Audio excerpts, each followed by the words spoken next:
So I had my brother reach out to him, asking me, you know what I mean, can you just, you know what I mean, say you want to give him a job? Right.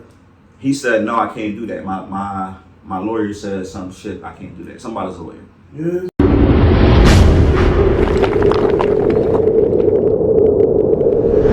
I'm surprised to not see more from him and Q. Because, you know, Q, when he get with a black comedian, it's like they can do no wrong, really. Yeah. They can just... Yeah, they kept flirting around with the Friday, last Friday, he was supposed to be there and all that. I don't know. Yeah, I never heard that. That was years ago. That was years ago. Yeah. I could see that. Yeah.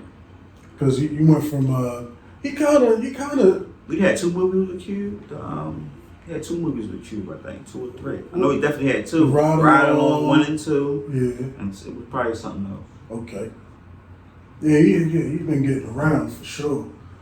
If you could say anything about your situation with Kevin Hart, would it be mostly positive? What would you characterize your whole relationship with Kevin as? One thing about me, I'm gonna be honest, right or wrong, I'm gonna be honest. Like, he looked out for me in like quite a few bad times. You know what I mean? Where I was like, I ain't had nowhere else to go. I ain't had no hope, and like quite a few times he looked out for me, like without a question. You know what I mean? But me personally, I just feel like, we had a small conversation, a little text conversation.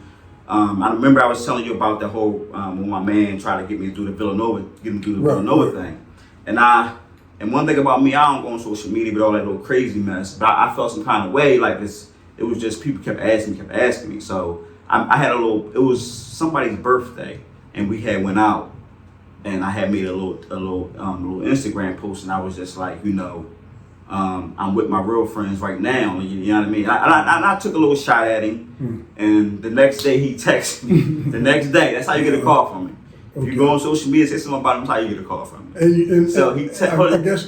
He texted me the next day, and we had a small conversation, and I pretty much he said how he felt, in which I understood. He was like, you had a problem with me, just come to me.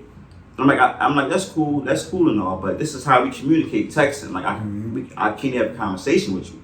And it was just some other things that I had spoke on, and when he didn't react to a lot of the things that I said.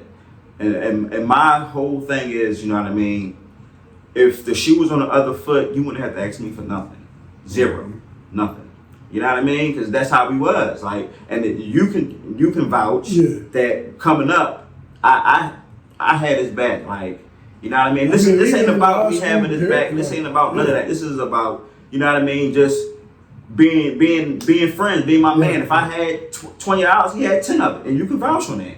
Y'all was definitely friends before you started doing comedy, right? And while you know what I mean. And I feel like, I put him on a lot of things, like, you know what I mean. Like, I'm not gonna get into that either, but you know what I mean. I just feel like if the shoe was on the other foot, it'd be different. You won't have to ask me for nothing. I'm gonna make sure you straight, because I made sure he was straight all them years.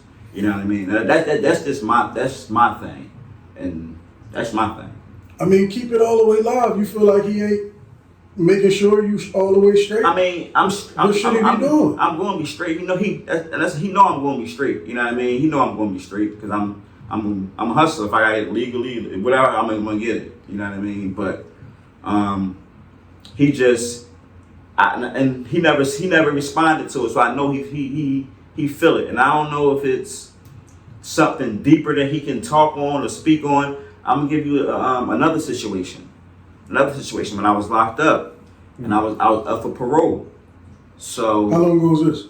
This was maybe 2012. So I came home in 2013. I came home 2014. Okay. It was probably like 2013 or so.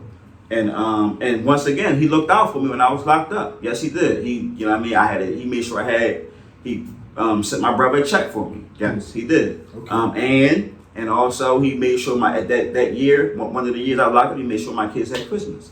Yes, he did. You know what I mean? So big shout out to him. Like, like I said, like, he looked out for me a lot of times. That's a lot. Quite a few times. You know what I mean? But when I was trying to come home, And I was trying to get parole. You know, you gotta have your home plan. Right, I had my right, home right. plan, but they was like, is you gonna have a job?